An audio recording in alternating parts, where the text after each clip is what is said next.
if I had to describe how I became a professional soccer player, the first word that really comes to mind is a grind. And I think that's kind of the case now with not everything, but if you really, really want something. In my case, the actual journey I took was I grew up in California. I love soccer. Parents didn't play soccer. But then I just was really passionate at a really young age. And when I say really passionate, I slept with the ball in my bed. I took it to the shower. I'm not saying this was smart, but I'd wear two pairs of jeans to school thinking it would make my legs stronger. I was just insane, basically. And I just really wanted, my motto was, I want to play pro soccer so I can make a difference in the world at a pretty young age. And ultimately, I was told no most of the time. I don't know if it's true for the pros that I've played with and against, but I do know there's a lot of stories that I have heard where it's, oh my gosh, not that it was ever easy, but they were the best player in their neighborhood, and then they moved on and forward and so forth, and that's how their journey went. And that's just not how mine was.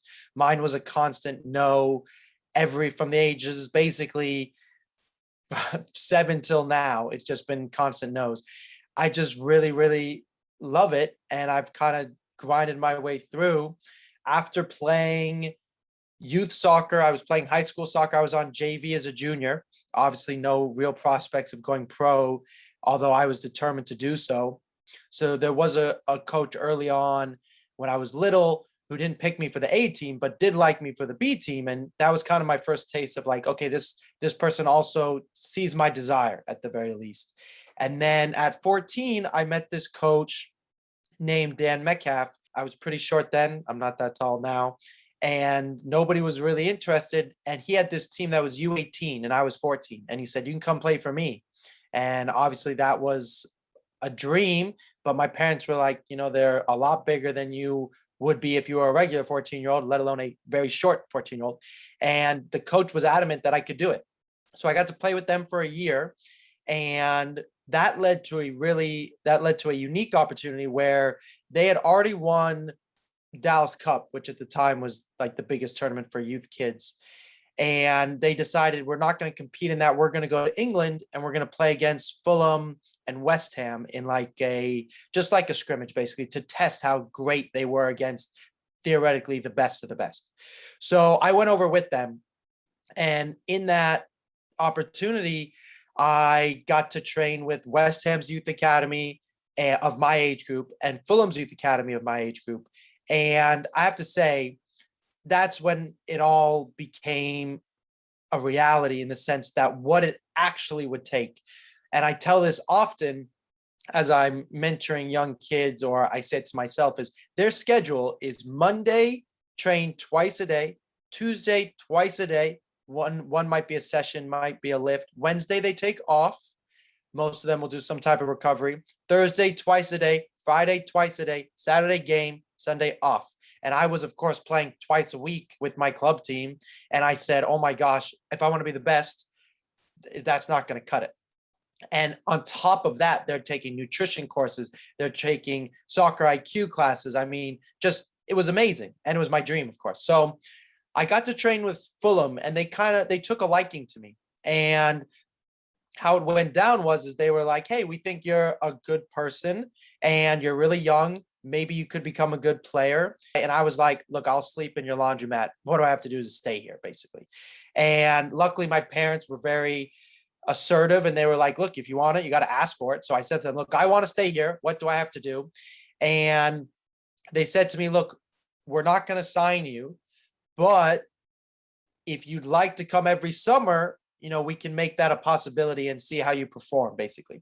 So from the ages of 14 to 18, every summer I would go to Fulham and train with whatever age group I was with.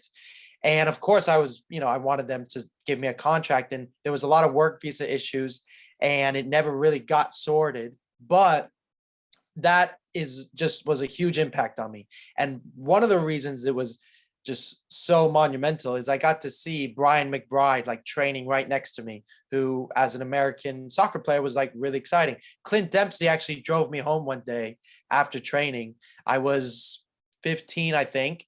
And I remember he was getting taped up in the locker room getting his ankles taped up. It's funny, I haven't thought about this in a very long time, actually. And I knew he was there. And it so happened that the doctor that made his orthotics was my same doctor in Los Angeles. And I remember going up to him and holding these insoles saying like, I know Dr. Liebeskin, you know Dr. Liebeskin. And he was like, kind of who are you type of deal. And he heard my accent. So he knew I was American. And then, I was walking to the train station and he picked me up and it was really cool. And I asked him, I said, look, I want to be you. You're an American. How did you sort your work visa?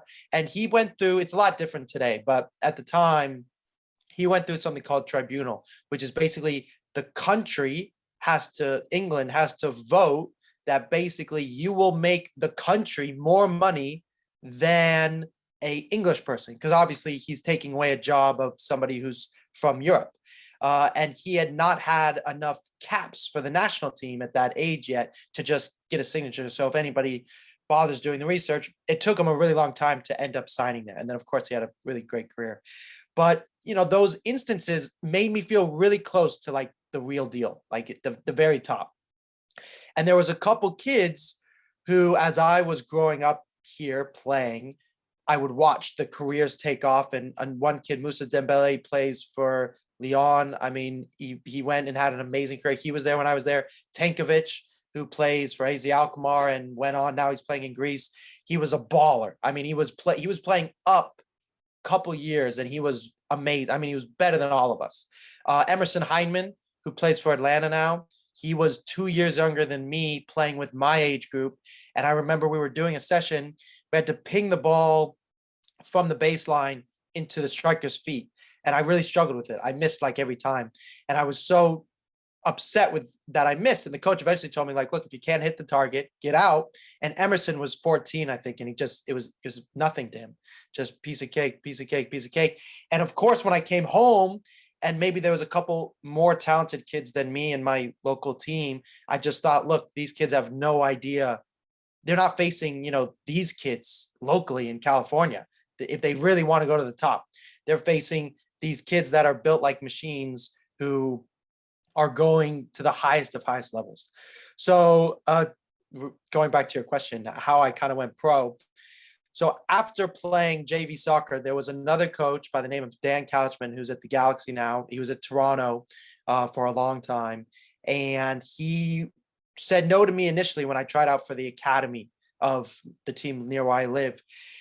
And then I went to training like every day after my session. I would just wait there and kind of watch, just basically crossing my fingers that maybe one day he'd pick me. And that really helped me get scouted by colleges. Now, none of the top schools were looking at me.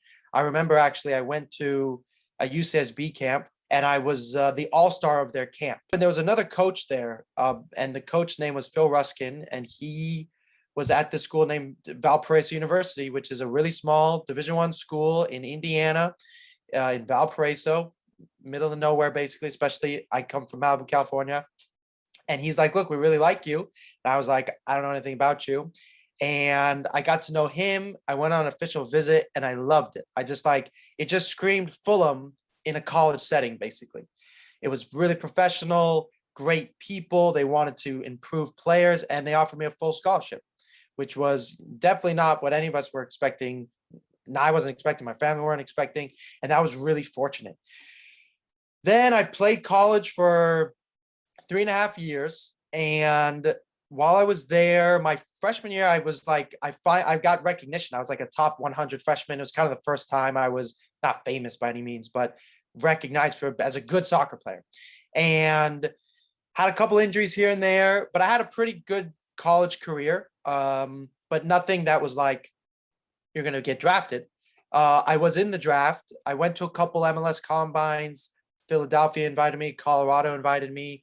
A lot of that was due to my ability, but my coach made calls. I made calls, and ultimately they passed. And then I went to a bunch of open combines. So it was kind of like college trials all over again. I went to probably 8 open combines. And by the last one, and it was going to be the last one because my groin was really starting to act up at these combines. You just play game after game, and it's either now or never is kind of how it felt. And a coach by the name of Preki saw me passing a ball. He hadn't even seen me play in a game yet. And he's like, look, I want to invite you to my preseason. And I say that little point there because as I'm learning more and more every day that the game is so subjective. So he invited me to this tryout.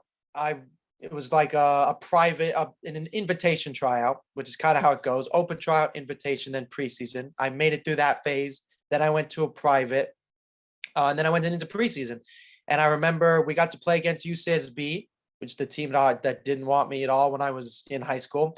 And I played really well against them. I got a couple assists. And I remember thinking like all these kids at UCSB were, considered way better than me. And I think I've just earned myself a pro contract.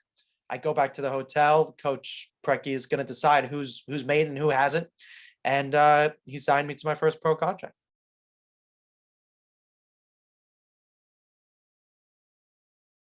First off is ironically, I don't really know that I'm short. People will tell me it all the time. I don't think I'm that short. Now in terms of did it help me? I think for sure in the sense that I'm sure I was told no, and the easy cop out was like you're short. I think now coaches are never going to tell you like you're too short because Messi's the best player maybe ever. But I think what they're really saying is we don't think you're good enough, and your size might be part of that. So I think that I wouldn't say it drove me. My personality is not really the type to be like, he said no, I'm going to prove him wrong. It was just more like, I really want this. So the fact that he said no, just, I just want it. So I'm going to keep going. Being short, I think in that way, it's another hurdle, and we all have it. There are you'll meet a player who goes, I'm too tall, or I'm too big, or there's, everybody has one. So there's not like perfect. They'll say, there's just tons of, I wouldn't call them excuses, but challenges. And I would just say, if you are short, that's not an excuse for you to not make it necessarily. Is it an advantage? It could be. I think because I was short and knew that with the ball, I could make people think I was going one direction and go the other direction. And it didn't matter how big or strong or fast they were, if I could move the ball or make them think I was going to move the ball in a certain way. So I think in that way, being short was great because I just fell in love with the ball. So regardless of how tall you are, whatever your circumstances, falling in love with the ball is a good thing, which will probably come natural to you. Your other part of that question in regards to abroad, certainly nobody brought it up to me when I was there. So back then I would say it was less of a discrepancy than it was here. I do think it's getting much better here. That said, there's a bigger emphasis, and I've played in Sweden since, and give me another perspective, I wouldn't say the cultures do make a big difference. If you had to put America in a box, it would be like, particularly college soccer, they lean more towards the athletic in a lot of ways, especially depending on the coach, if he's kind of an older school guy. Now I've learned since then, it doesn't necessarily mean that's a bad thing. If they win games, that's the point of the game, is to win. Maybe they win that way, but they may not pick me or you because of that. And you mentioned earlier, I've started coaching a little bit, and it's funny, of course, the type of players I like are people similar to me. So I don't want those big athletic kids often. I'm more leaning towards maybe the more technical kids. But regardless, and you need a combination of both, is abroad, there's a lesser gap. So there's also a huge emphasis on, the technical part, and soccer IQ is huge. And then what's also really helpful is if you're in England, you're right next to Sweden, and you're right next to Spain, and you're right next. So there's a much more of a mix. In America, we have a little bit more of a mix from the Latino, style, which mixes in with the American, which I think is beneficial. But by and large, I believe that American sports, especially college, stems from the military, and the military is what American football really comes from. Like discipline, athletic, go till you throw up, fitness is everything. And that, in regards to soccer, is not as transferable. So I think that's where it stems from. If I was telling a young certain players, I would say to them for sure, like, look, if you were abroad, I think you'd have a better chance. Vice versa, there when I was playing in Sweden, there's a kid that recently signed for a big team in Sweden. And I thought if he came here, I think he would kind of disappear because he's not athletic. He's quite technical, but that also suits the style there a little bit better because I would say they like to play an extra pass maybe than we do. But that said, I will tell you when the pressure's on and there's games to be won, everybody's susceptible to going long from time to time. And the question is, are you going long with a conscious thought? Like, hey, there's an opportunity to score if I hit the ball farther away, in which case that's the point of the game. Or are you like, I am scared, so therefore I'm just going to kick it far away. And that I think there's a big mentality in college sport that I often use is that I feel like a lot of time, some coaches, I was very fortunate with mine, but some coaches are playing not to lose as opposed to playing to win, which means they're naturally going to want to just kick it when it gets scary versus maybe a little bit. Also, one other thing to add is in England at Fulham at that age, development is everything. And here, while development within the MLS academies is really is fantastic, I think in the youth, like the club teams, development is not the number one priority. The number one priority is bringing in kids for money.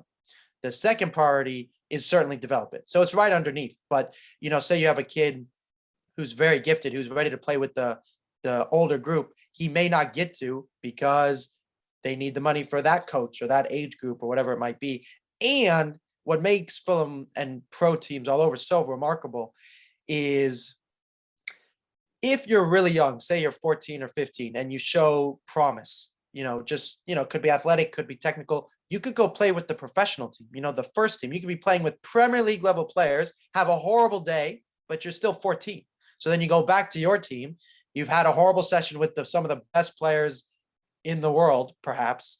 And now you go do it again, have another horrible day. You do it again. I had a kid, or I was playing with a teammate in Sweden, and I've told this story a dozen times, but he was 15 when he began with us, and we're playing in the top division in Sweden, and he was terrible every day. He made the sessions worse. And I remember I was guilty of it. A couple other players were like, hey, coach, he can't be here.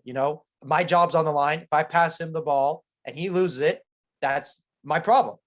And the coach kind of was like, you're not the coach, so don't tell me what to do, which is spot on. And by the end of it, he was probably one of the better players. He was only 16 or 17. He just signed for Genoa in Italy. And, he got to play with us every day. And, it's a hard mental battle, but development was just huge. So to answer your question about, I guess, being short, there's just I think a long-term value abroad that is getting much better here. I mean, we're really close. The MLS academies got it down. The club teams are really close. Women's soccer here is better than anywhere else. So it's getting a lot better.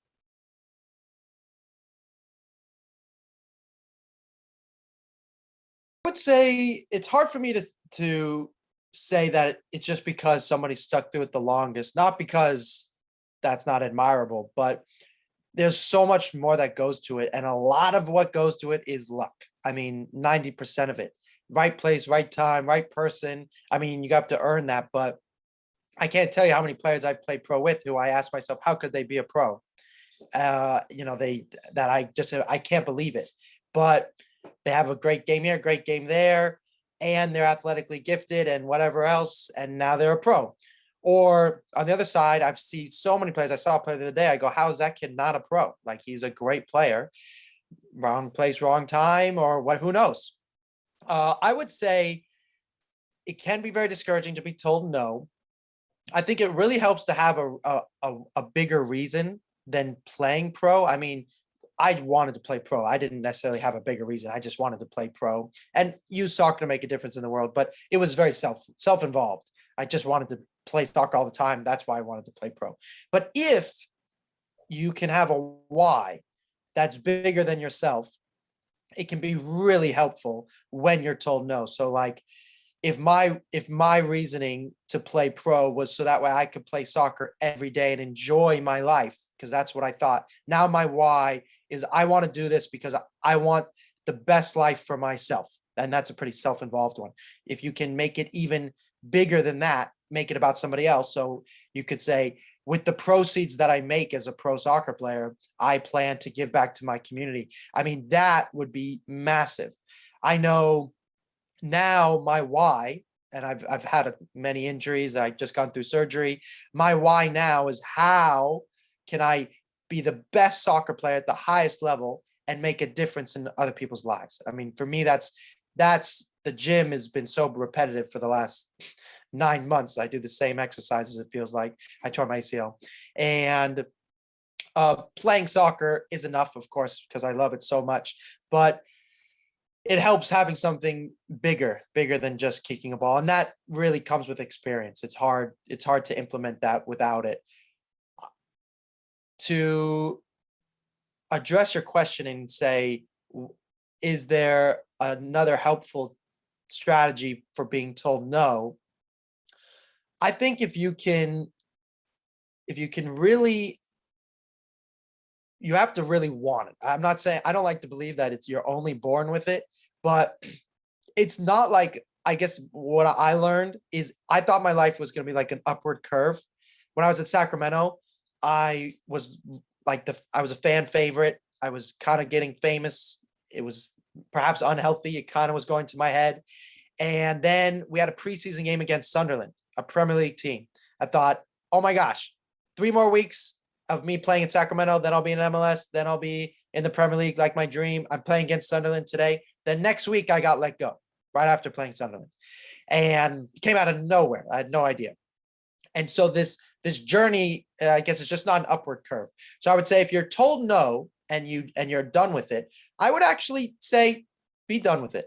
I'm of course, playing pro is amazing, but it is not a piece of cake. So if the 1 or 2 no's have done it for you, then get out. If you hear that no and you're like, blank you, and you're not having it, then go be tortured. That's what it takes. And now you have to be crazy like that. But if you enjoy kind of the torture, like there's a great scene in Big Short, which is about the economic crisis, and one of the characters says, "I'm happy when I'm angry," and that's kind of what can be. It can be a struggle like that, and so I would really use the word no as a way to go. How crazy am I?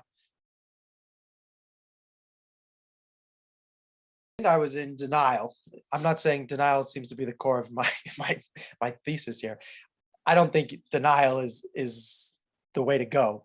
But I was like, I disagree. Basically, I was like, I deserve to be on the team. I want an answer. It was his opinion, and that was my first taste of like subjective at the pro level. I just thought, look, whoever the best plays, I was doing quite well. Why is his opinion different than the coach prior? And when initially, basically, you just get to work, if that's helpful at all, which is just like, they were told no, I had to get to a new team. Luckily, there's some other interests, and I was able to find another team. But I would say that's really the big thing. I would say if somebody were to take a lesson from me, is that being proactive is the move. Like, if I had said, okay, well, I'm going to wait for a team to come call me, even though I had, done pretty well for a rookie, no one was really calling. I made the calls. I went on trial. I wanted it, so I made it happen. And even then, I was super lucky. A bunch of things fell in my favor. Somebody needed a center mid, and there was an injury, and yada yada. But you really have to go call, email, which is why I say, if somebody tells you no and you're like, you know what, I can't do it, they told me no, I would say, good, you found out now that you don't really want it, because otherwise, it's a battle. It's a real battle.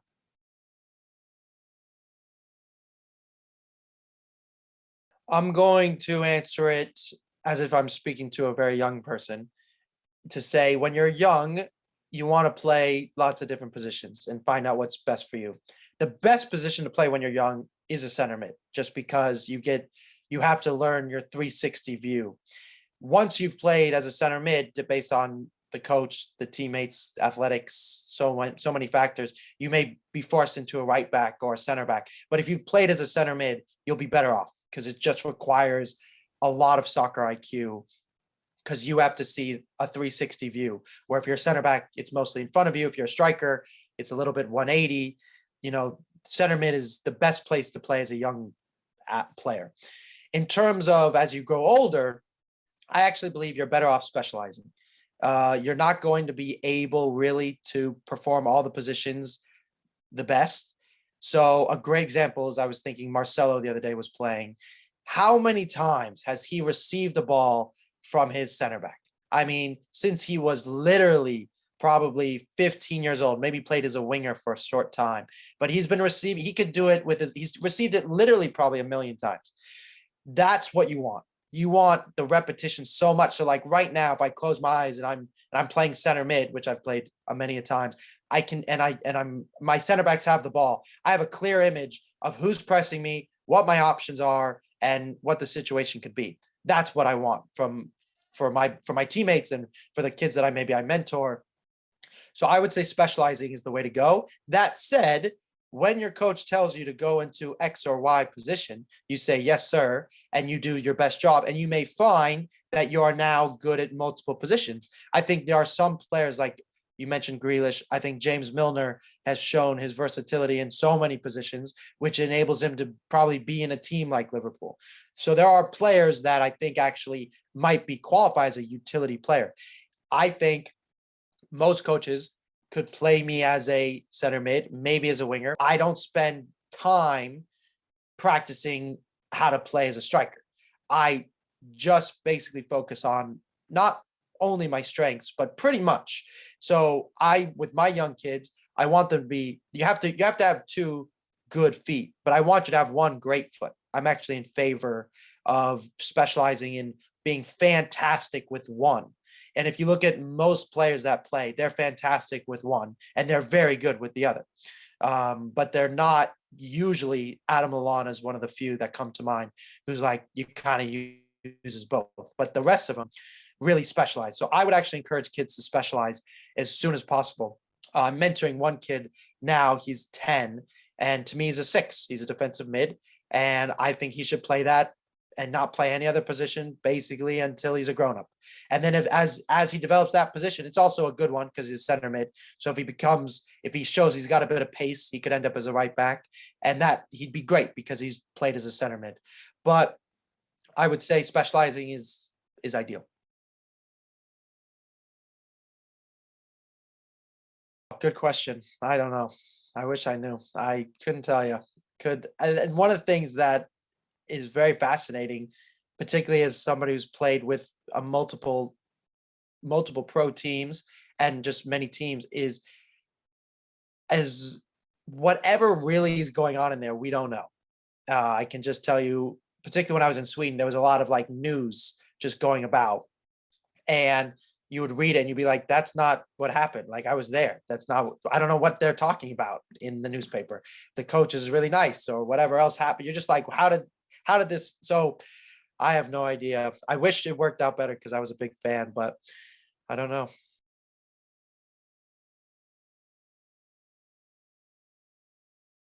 If you're a college age player-ish, maybe a little bit older, say you've graduated and you want to play abroad, I'll tell you my story in a second, but really one of the better ways to do that, assuming you don't know anybody, right? You can't call somebody a friend who's going to take you over. There's a couple organizations that can be really helpful.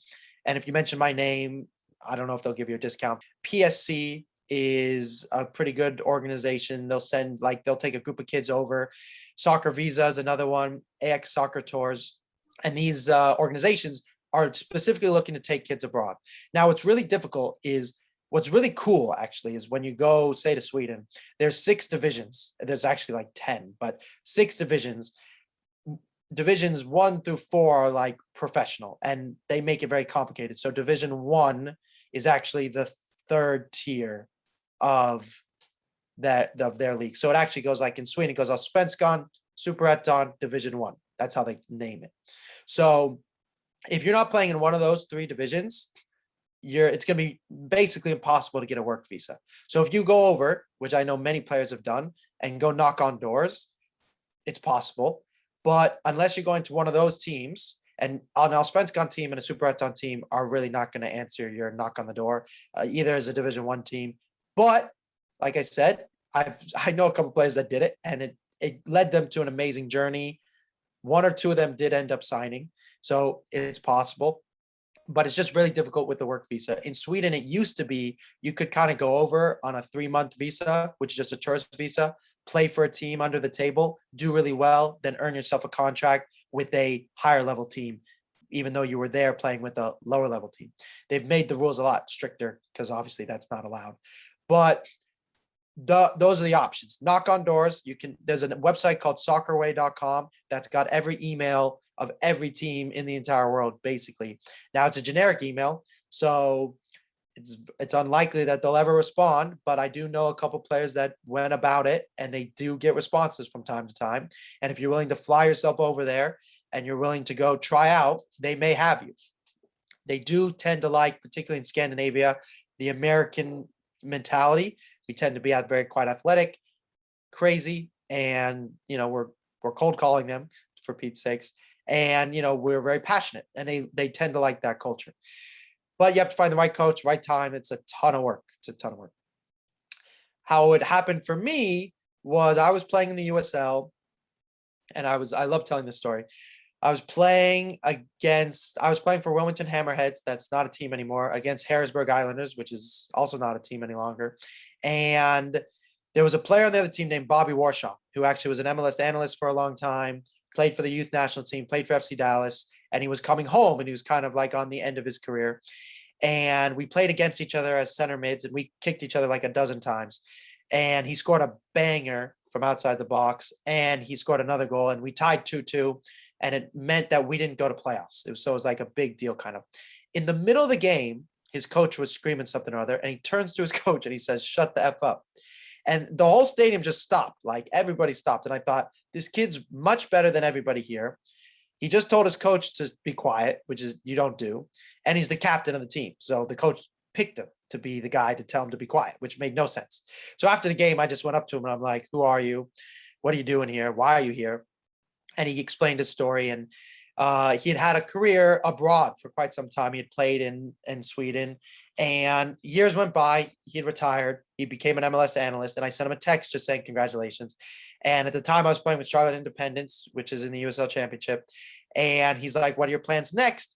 And my contract there had expired. I was looking to go elsewhere. And he's like, "There's a team in Sweden that just got a new coach that used to be his coach, and they're looking for a center mid." And I was like, "I don't want to go to Sweden."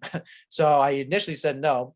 And Phoenix Rising was showing some interest. So I went and spoke to them, and I went and met with their coaches for a bit. And they were hesitant. They didn't really say yes. They didn't really say no. And then the guy said, "Look, it's now or never." And I was like, "Okay, let's go for it." So I flew over there on my own penny. And I really knew nothing about Sweden, let alone the levels. And I didn't know what any of it meant. So I went to this team. I tried out. They speak great English over there, but they just don't speak it very often. Not in the locker room. It's like banter talk. So I definitely didn't understand anything that was going on. And I met a couple guys. It felt very professional, which was really cool. Great. It was good facilities, and it was just like, "Look, we're here to do a job." So I had a couple games with them. I scored twice, which I have to say, in my whole career, I've never scored like twice in 2 games. I played mostly as a defensive center mid, like a Conte type. And I scored 2 goals. So they fancied me. They signed me.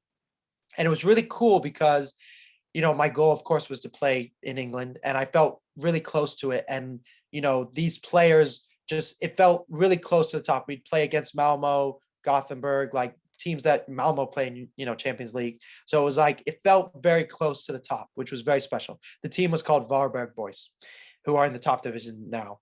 And it was amazing. We went to preseason in Cyprus, and the whole, you really felt like a pro. It was just super cool. And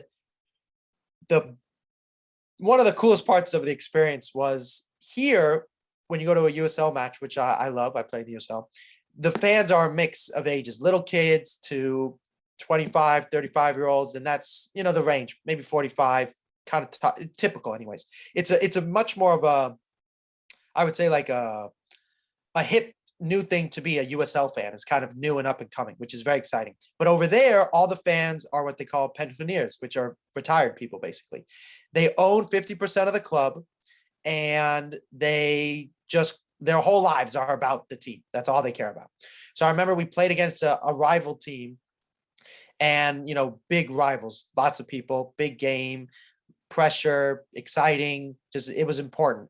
And it was important in terms of the league. It was a one-off game and it mattered. We were fighting to stay up at that time, and they were fighting to go up, and it was just like, pressure. It was really cool. And we got smashed. We lost 3-0. And I remember afterwards, it was one of my first games playing abroad. I went to the fans in the USL. No matter what, win or lose, you go to the fans, you sign autographs, you're very nice. And all of them told me to F off. They didn't want anything to do with me because we lost.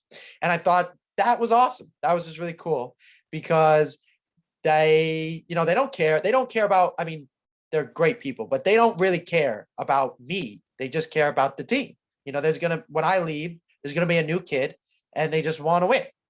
And their whole livelihood is about that. And it's been, it's going to happen in America one day, but for them, it's been, some of them, literally their grandparents have been fans of this team. So there's such a deep history. So when we won, it was awesome. You go to the bar and they buy you drinks and, they cheer your name and it's amazing. I was an American there and I was an international. So in the town, which was very small, I was famous, which was very cool. It was what we all kind of dreamt of. I learned very quickly that I didn't particularly love it. I kind of liked the being anonymous, but I had a great time. So kind of wrap up your question, to get over there, in my case, I was recommended by a player, and that's how I ended up there. I had a really tough time my first year. I had a really tough time. I tore my MCL in my knee. So I was injured for like 3 months. That was awful.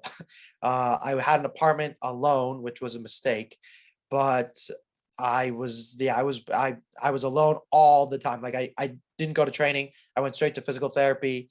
It was a little bit of a trek that they sorted for me, but I wouldn't see the team for like weeks until game day for a little bit. I didn't feel part of the group. That sucked. That really sucked. And then there were moments when, say, if I wasn't in the team, say I was coming back from my injury, you just don't feel part of the group.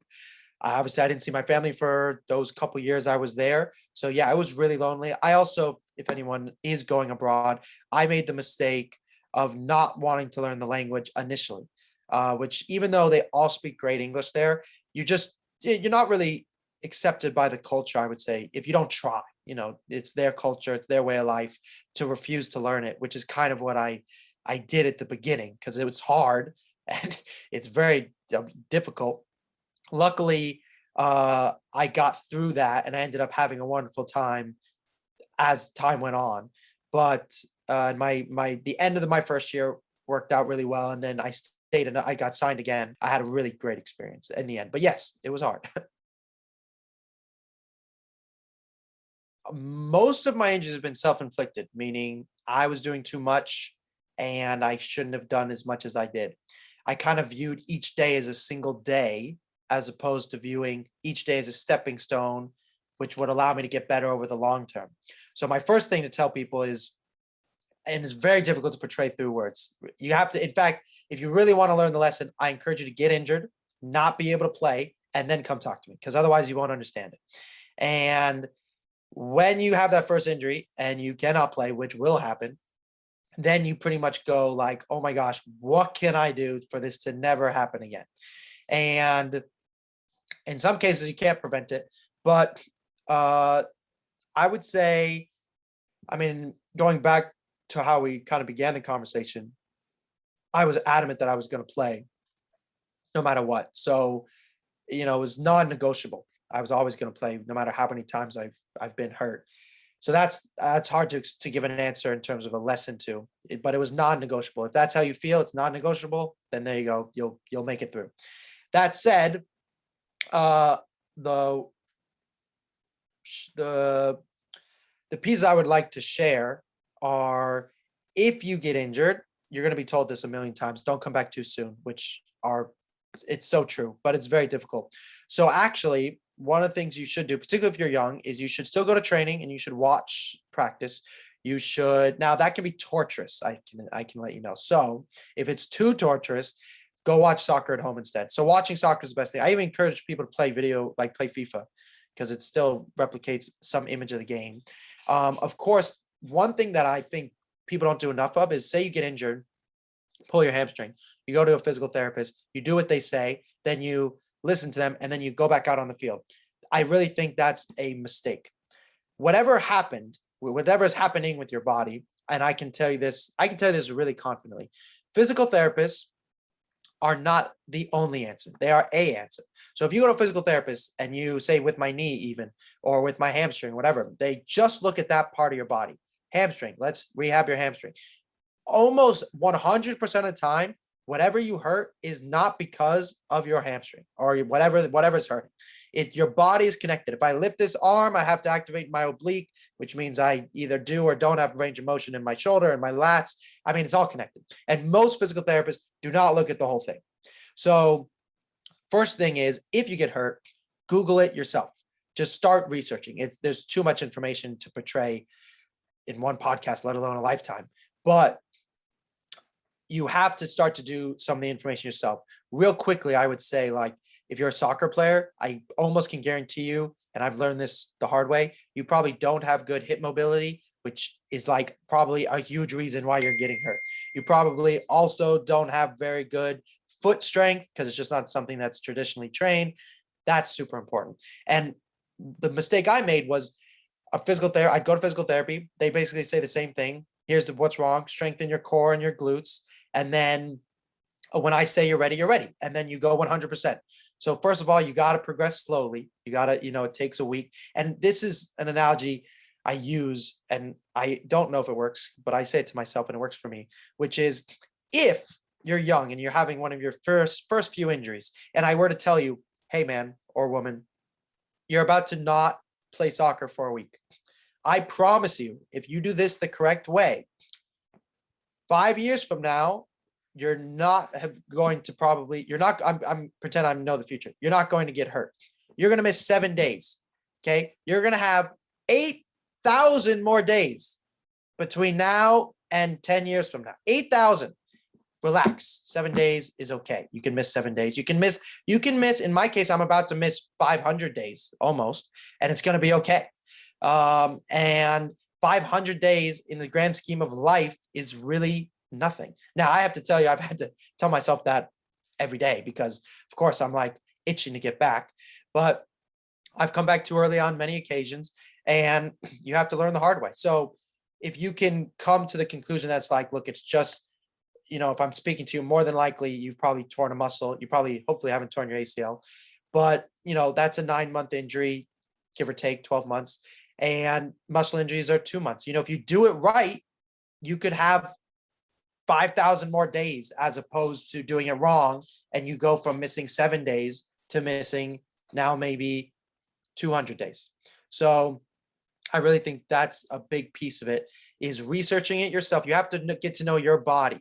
And then I would encourage you, and we can talk about this later, but I've started to do a bunch of research in regards to the soccer aspect of being injury free. So if you had a question like, how is my hip mobility, and you don't know how to check it, I do make some videos that explain how to check it, because I think there's a lot of common soccer modalities that make us tight. Like, for example, when you kick a ball, you use your hip and you externally rotate your hip every time you kick a ball, but you never internally rotate your hip. That's why you don't have good internal hip rotation. So same with like your toes. I know you don't do toe workouts, because who does toe workouts? So I think all these things help. And I can tell you, with my ACL, I went through 4 physical therapists. One who I thought was great, and they were, and I kind of went too quickly. I didn't know what I was doing, and it just didn't work out. So that was the first one.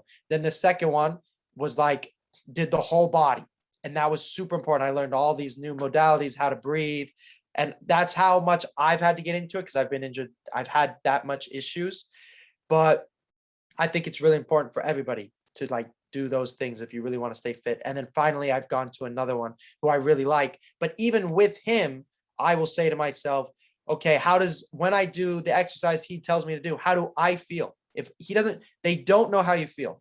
They're very smart people, but they do not know how you feel. So if you don't feel good when you do it, your body's like it's always right. That feeling of like, I don't feel ready to take this step. If the PT says you're ready, try it, because you got to move forward at some point. But your body knows. And when you're like, I'm ready to run, you're probably ready to run. Like right now, if you ask me if I'm ready to run, I'd be like, I'm close. I'm really close, but I'm not ready yet. And that's okay. That's hard to get to. Watching soccer is really good. It's probably the best. And then talking soccer, if you've got buddies and fantasy and all, that's great. But the other one I would say, especially if you're in the non-negotiable zone, right? You're going to do this no matter what, find a distraction. And I know we may talk about it in this podcast. I have the time to, if you want to, I've started a bunch of other ventures largely during this time to distract myself because I'm itching to go back, and I know I cannot yet. It's not an upward curve, and neither is recovering from an injury, since we just touched on it. Like, this is how soccer will work. Now, you are moving up though. It's just like this, as opposed to like that. I would say that's the biggest misconception. I want to pick one other one. I think if you're an American and you're thinking like, what's it like to be a pro? What's so cool is now in the USL, it's professional. It's very professional, which is awesome. The media is really cool. The way you walk out to a stadium, the stadiums are better. So all that, I think, fits the grade. I think the subjective part, like when you go to your team, can you say to yourself, even if you've signed a pro contract, which is great, when the coach plays you every minute or doesn't play you at all, can you be almost indifferent to whether or not he or she thinks you are a good player? And by that, I mean, the game is so subjective. The coach, you may think the coach has a favorite, which we all kind of fall into. The coach just wants to win. So they're just picking whoever they think is going to win. But, and they may be blinded at times, and maybe they should pick a different option, but they got to do what they're going to do because it's their job on the line. But when they don't play you, which is going to happen if you go pro, it's just eventually it will occur, can you say to yourself, I am still a great soccer player? Because when they bench you, they're not telling you you're bad. They're just saying, I didn't pick the hammer today. Instead, I picked the magnifying glass. That's what it is. If you're a pro, you're a great soccer player. You just weren't the tool that they picked for that weekend. And you have to view yourself. If you're a pro, if you're truly a pro, that's how you have to view yourself. If you get into, coach bench me, he doesn't like me, I'm never going to play, then you're not a pro, because that's not how it works. You're a tool. You're a piece of meat. They're using you to win games, and that's the deal. Now, of course, we love it and we're all people, but that's what it is. I started coaching like a little bit while I've been recovering, and it's been a great process for me. And I encourage actually people to coach because it's really opened my eyes. As a player, I'll be like, oh, I wonder if the coach is thinking about that pass I made or that, what I should have done. And I can tell you, they're not thinking about it. They've got 25 kids plus their own family, plus whatever the heck else is going on. So it's really helpful to be like, okay, they don't remember that, that one instance. And if they do remember, they're not dreading it over like you are, but find a distraction, learn whatever you need from it, and then don't keep thinking about it because you think the coach is thinking about it. He's got a lot of other things to think about. Okay, pretending I am that brilliant. I would say that first believing so. So, okay, I am that brilliant. I think that's important. But as a defensive mid, I would say your technical ability is really important. The ability to do what you think. I want the ball to go there and be able to put it there. But I think it's so soccer IQ. Like, it's so much understanding the game in your way. We could work together, say on game footage, and then we could do an analysis of your game. And one of the things I like to do is I don't really give direction. I don't really say you should be here, you should be there, because I am different to you. I may be faster or stronger or less so. And the question is, what would you do? And there are certain answers similar to like how you come to the right answer in math, doesn't matter, but there is usually a right answer.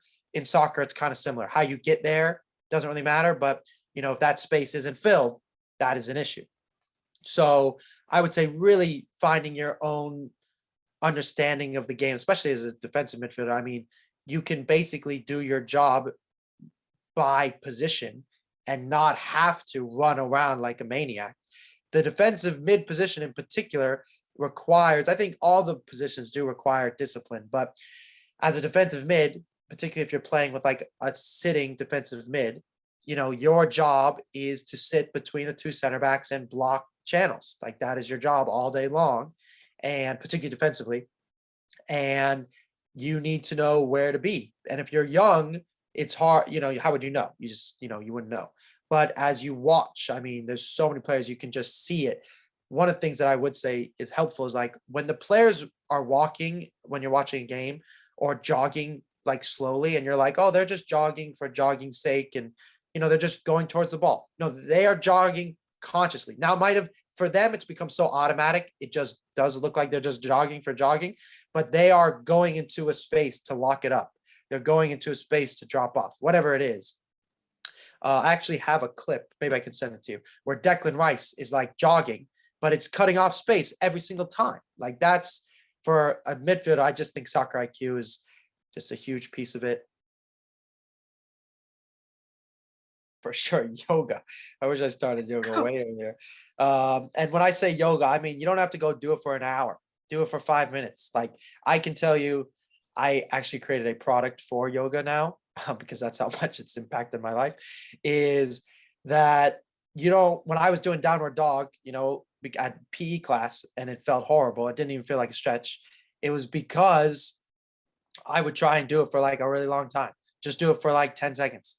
Just some type of mobility. And mobility, I think, is a really, you're asking somebody who's been through quite a few injuries. And so the reason I say yoga is because yoga is one of the great techniques that combines strength and flexibility, which is mobility.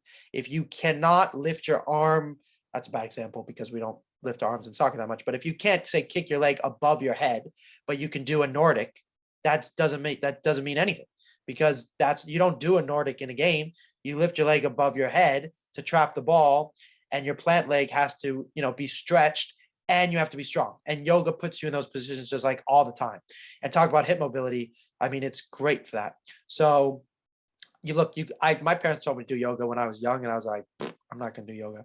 And they told me to stretch, and I didn't stretch really until I got hurt. Then I found it to be very helpful. And it's not the only answer, but if I were to say one thing, yoga is something I wish I did earlier. As a gentleman, there's this book I read called The Inner Game of Tennis. And when I was handed the book by a soccer player I admired, a teammate, I was like, I don't play tennis. I don't want to read this book. And he said, look, I read the book. You think I'm a good soccer player? Read this book. He was a very good soccer player, is a good soccer player. And I said, okay, I'll start reading the book. And this gentleman starts writing about tennis techniques. And I just was like, this doesn't apply to me. And then it started talking about these voices in your head. And you have two voices. You have self one and you have self two. Self one is the ego mind. So this is the mind that speaks English. It says to you, you suck. Why didn't you pass the ball to the left? Why didn't you pass the ball to the right? Or it might tell you you're amazing. Gosh, what a shot. You're just the best ever. You don't have to run back. You're just freaking fantastic. That's self one, the ego mind. Then you have self two. Self two is the instinctual mind. Self two does not speak English. It only communicates through feeling and images. Does anybody tell you how to walk? Does somebody say, oh, straighten your right knee? No, shift your hip. No, of course not. The baby crawls, watches you how to walk, walks, falls over. Does it say, oh, I suck at walking?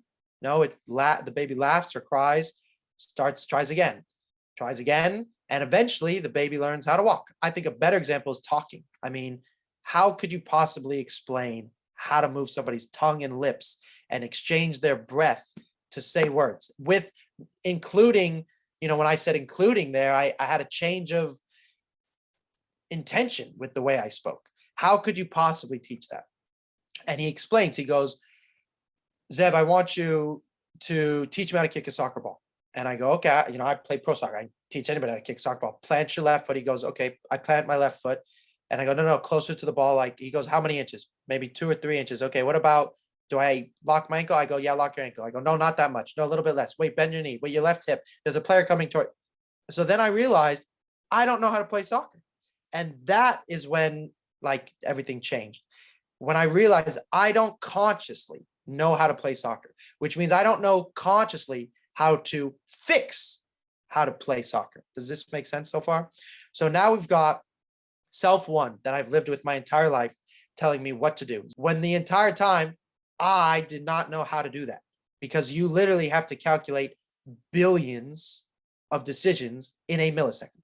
Now, self two, this other part of your brain that he talks about, the instinctual mind, knows how to do this, but it doesn't know how to do it through English. It doesn't speak to you, but it sees the image. So if you're teaching me, you could say to me, Zev, watch me. I could watch you and replicate you, and I couldn't tell you how. Self two knows how to do that. And then I would try it myself and I would feel how it feels. And say I hit the ball too far to the left.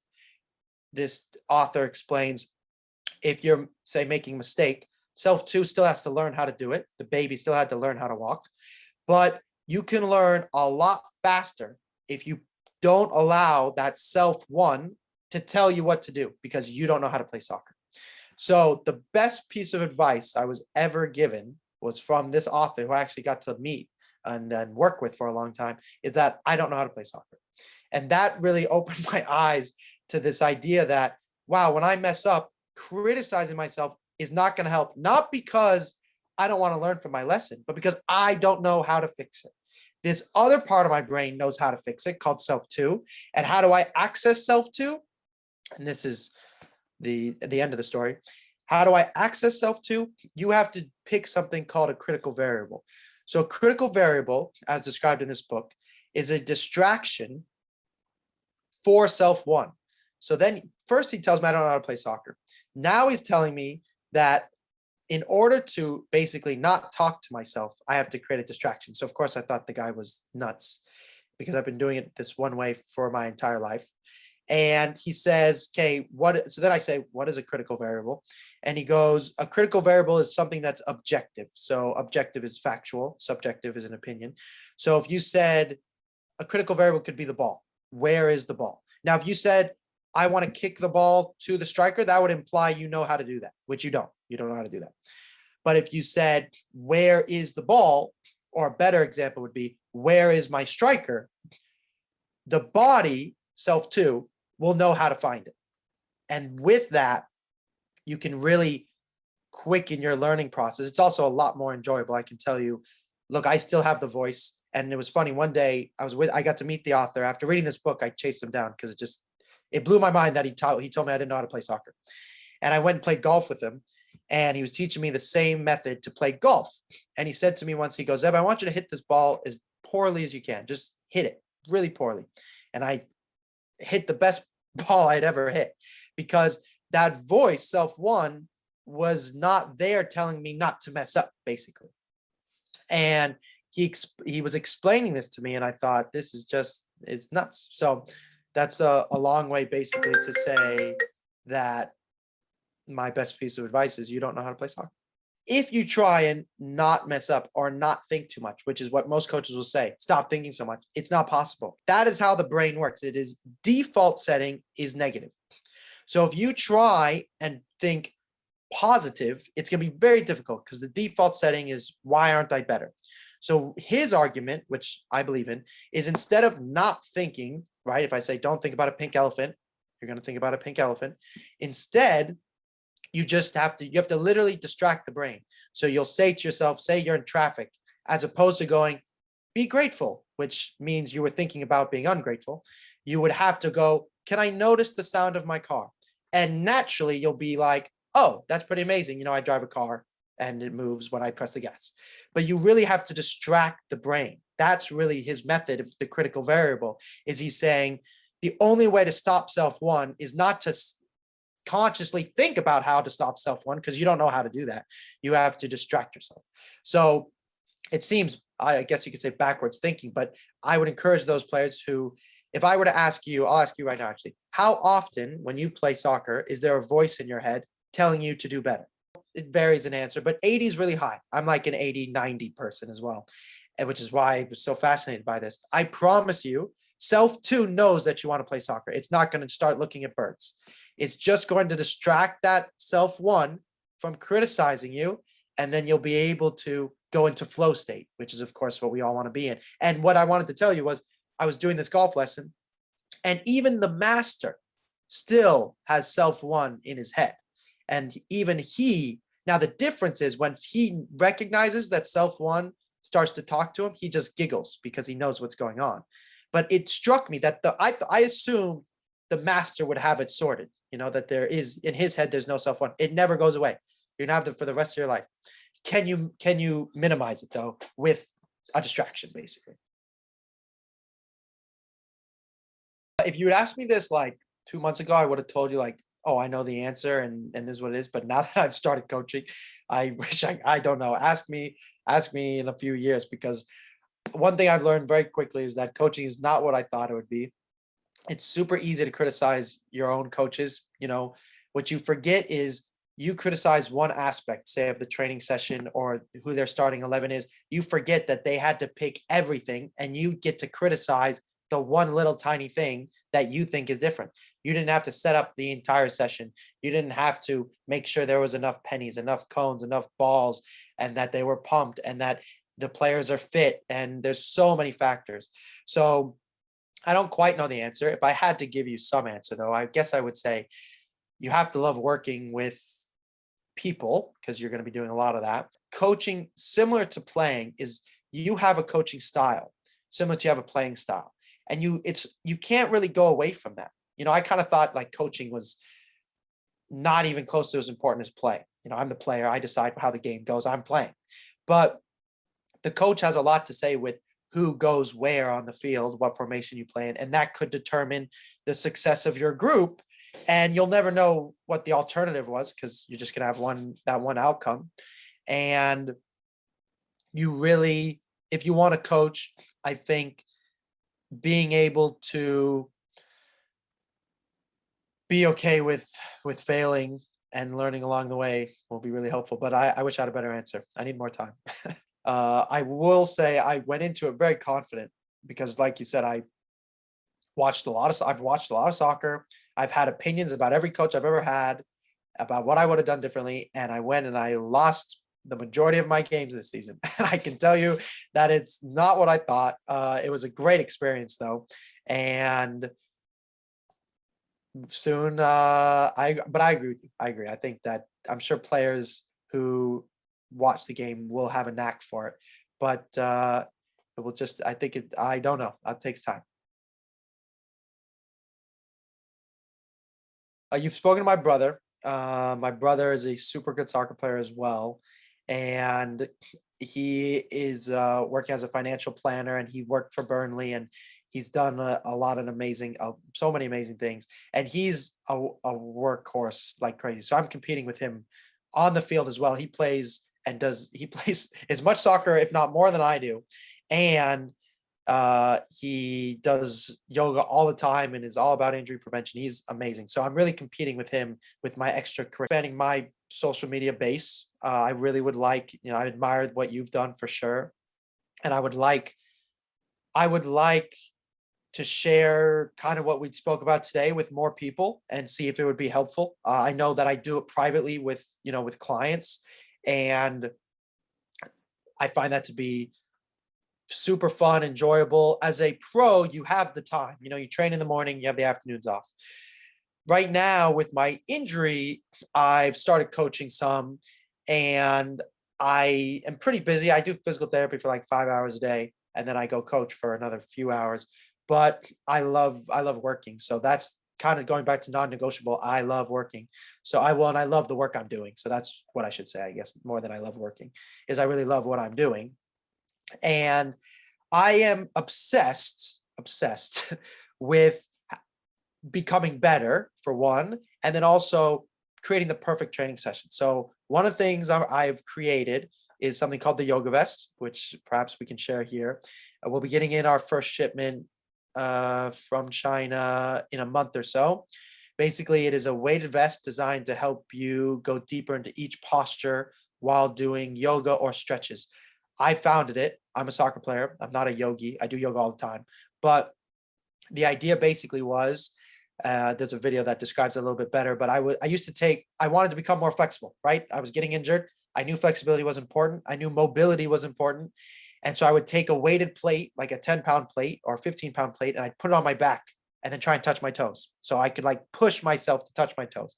Because sometimes when you're in a stretch, you like feel it, but you don't really feel it. And one day I was in yoga class and a teacher gave me an assisted stretch, where they gently put their hand, and I was like, that's amazing.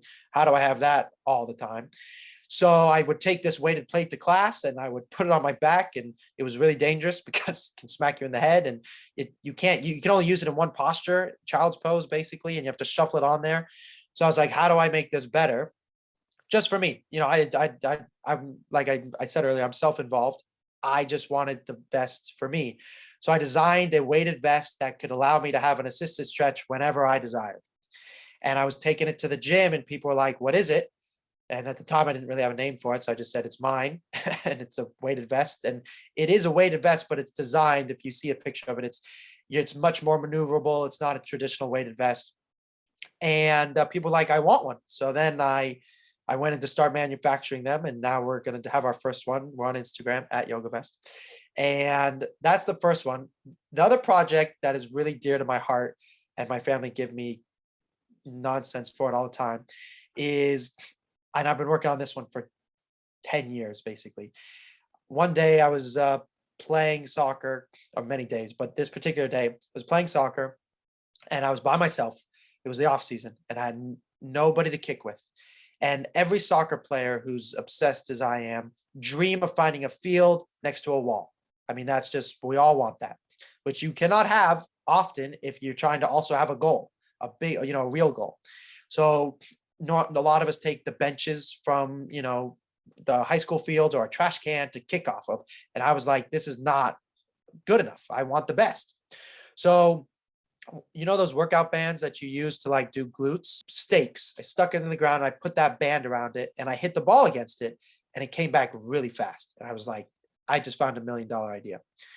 And I can tell you, it has been a journey figuring out how to make that damn pass. It's called the perfect pass is what I've named it. And I've created like 10 prototypes at this point.